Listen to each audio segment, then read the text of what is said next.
வணக்கம் சாப்பாட்டு பிரியர்களே, இது நம்ம பழைய சோறு பச்சை மிளகா தாங்க. இன்றைக்கி நம்ம என்ன பார்க்க போகிறோன்னா, இட்லி தோசை பொங்கலுக்குலாம் ஏற்ற ஒரு சாம்பார் தான் நம்ம பார்க்க போகிறோம். அதுவும் 10 நிமிஷத்தில் மிகவும் சுவையான சாம்பார் எப்படி பண்ணலாம்னு சொல்லி தான் நம்ம பார்க்க போகிறோம். நம்ம சேனலை ஃபஸ்ட் டைம் பார்க்குறவங்களா இருந்தால் மறக்காமல் சப்ஸ்கிரைப் பண்ணிவிட்டு பக்கத்தில் இருக்க பெல் பட்டனையும் கிளிக் பண்ணிடுங்க. இப்போ சாம்பார் எப்படி பண்ணலாம், அதுக்கு தேவையான பொருட்கள் என்னென்னு பார்க்கலாம். சாம்பார் பண்ணுறதுக்கு என்னென்ன பொருட்கள் தேவைன்னு இப்போ பார்க்கலாம். சாம்பார் பண்ணுறதுக்கு நான் வந்து 8 பீன்ஸ் எடுத்து வச்சுருக்கேன். அப்புறம் 3 கத்திரிக்காய் தேவைப்படும். அப்புறம் 3 தக்காளி எடுத்து வச்சுருக்கேன்.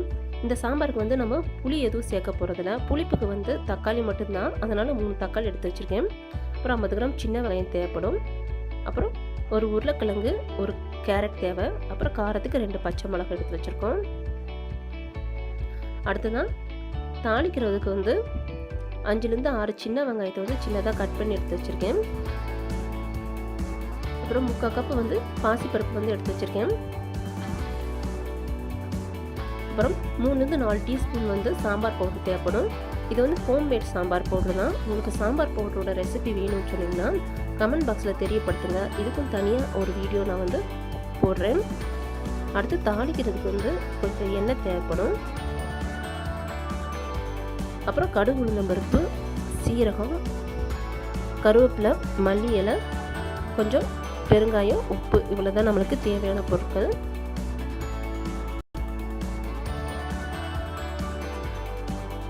இப்போ எடுத்து வச்சுருக்க காய்கறிலாம் நம்ம சின்ன சின்னதாக கட் பண்ணி எடுத்துகிட்டு வந்தாச்சு. கேரட்டு, பீன்ஸ் எல்லாம் இந்த சைஸுக்கு வந்து சின்ன சின்னதாக கட் பண்ணி எடுத்து வச்சுக்கோங்க. அடுத்து கத்திரிக்காய் வந்து கட் பண்ணிவிட்டு தண்ணியில் போட்டு வச்சுருக்கேன். கத்திரிக்காய் கட் பண்ணும் போதுல இந்த மாதிரி காம்போடு கட் பண்ணிக்கோங்க. கத்திரிக்காய் வந்து காம்போடு போட்டிங்கன்னா உங்களுக்கு டேஸ்ட் நல்லா இருக்கும். இப்போ சாம்பார் எப்படி பண்ணலாம்னு சொல்லி பார்க்கலாம். இப்போ அடுப்பில் வந்து ஒரு குக்கர் வச்சுருக்கோம். குக்கரில் வந்து 3/4 கப்பு வந்து பாசிப்பருப்பு எடுத்து வச்சுருக்கோம். பாசிப்பருப்பு இதில் சேர்த்துடலாம். குக்கரில் பாசிப்பருப்பு சேர்த்தப்புறம் கட் பண்ணி வச்சுருக்க காய்கறி வந்து ஒன்றா சேர்த்துடலாம். காய்கறியை சேர்த்துட்டு பச்சை மிளகா, வெங்காயம், தக்காளி எல்லாத்தையும் மொத்தமாகவே நம்ம இதில் சேர்த்துடலாம். இப்போ கட் பண்ணி வச்சுருக்க காய்கறி, வெங்காயம், தக்காளி எல்லாம் மொத்தமாக சேர்த்தாச்சு. அடுத்து இதுக்கு தேவையான அளவு தண்ணி நம்ம சேர்த்துக்கலாம். இப்போ கட் பண்ணி வச்சுருக்க கத்திரிக்காயையும் இதில் நம்ம சேர்த்துக்கலாம். கத்திரிக்காய் எல்லாத்தையும் சேர்த்த பிறகு எல்லாத்தையும் ஒரு தடவை வந்து கலந்து விட்டுக்கோங்க.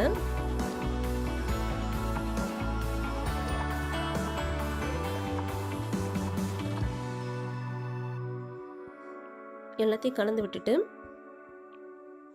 இப்போ சாம்பாருக்கு தேவையான அளவு சாம்பார் பவுடர் சேர்த்துக்கலாம். நான் வந்து காரத்துக்கு வந்து ஏற்கனவே 2 பச்சை மிளகாய் சேர்த்துருக்கேன். அதுக்கேற்றாப்புல வந்து நீங்கள் வந்து சாம்பார் பவுடர் சேர்த்துக்கோங்க. இப்போ தேவையான அளவு உப்பு சேர்த்துக்கலாம்.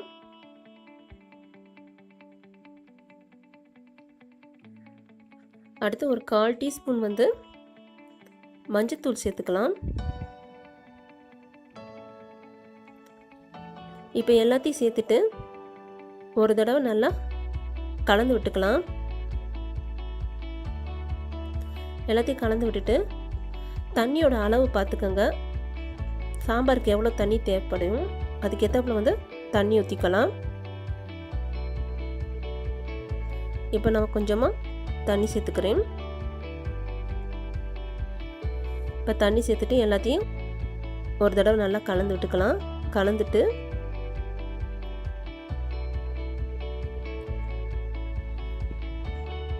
குக்கர் மூடி போட்டுட்டு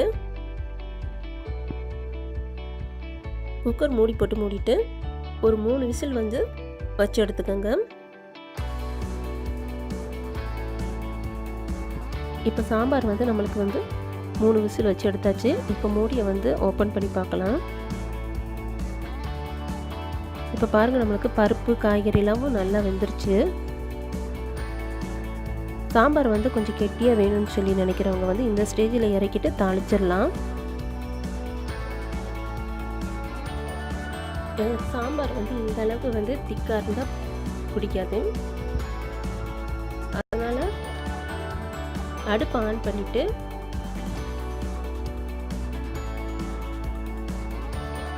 தேவையான அளவு தண்ணி ஊற்றி ஒரு நிமிஷம் மட்டும் கொதிக்க வச்சு எடுத்துடலாம். சாம்பார் வந்து 1 நிமிஷம் கொதிச்சா போதும், ரொம்ப கொதிக்க வைக்காதீங்க.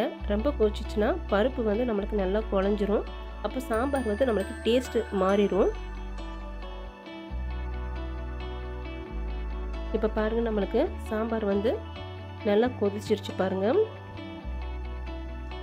இப்போ நம்ம இறக்கிட்டு சாம்பார் வந்து தாளிச்சிடலாம்.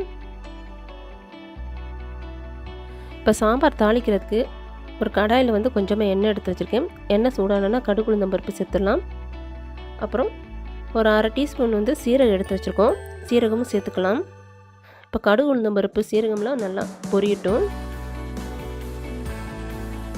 இப்போ கடுகு உளுந்தம் பருப்புலாம் பொரிஞ்சிருச்சு. அப்புறம் கட் பண்ணி வச்சுட்டு சின்ன வெங்காயத்தை சேர்த்துடலாம். தாளிக்கிறதுக்கு வந்து சின்ன வெங்காயம் சேர்த்து தாளிச்சிங்கன்னா நம்மளுக்கு நல்லா டேஸ்ட்டாக இருக்கும். இப்போ வெங்காயம் சேர்த்த அப்புறம் கருவேப்பிலை எடுத்து வச்சுருக்கோம், கருவேப்பிலையும் சேர்த்துடலாம். இப்போ வெங்காயம் கருவேப்பிலையெல்லாம் நம்மளுக்கு நல்லா வதங்கட்டும்.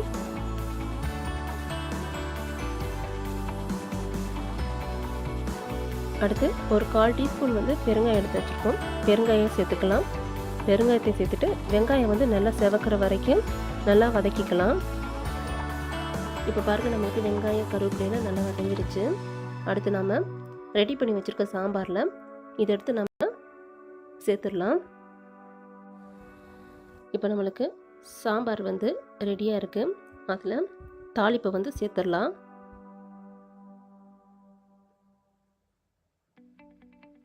இதை சேர்த்துட்டு கடைசியாக நம்ம கொத்தமல்லி தழை எடுத்து வச்சுருக்கோம், அதையும் சேர்த்துடலாம். சேர்த்துட்டு எல்லாத்தையும் நல்லா கலந்துக்குங்க.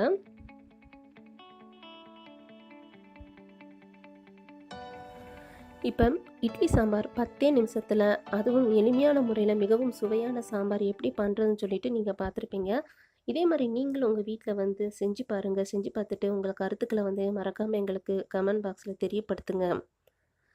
வீடியோஸ் பிடிச்சிருக்குன்னு நினைக்கிறேன். பிடிச்சிருந்துச்சுன்னா மறக்காமல் ஒரு லைக் பண்ணிவிட்டு உங்கள் ஃப்ரெண்ட்ஸுக்கு ஷேர் பண்ணிடுங்க.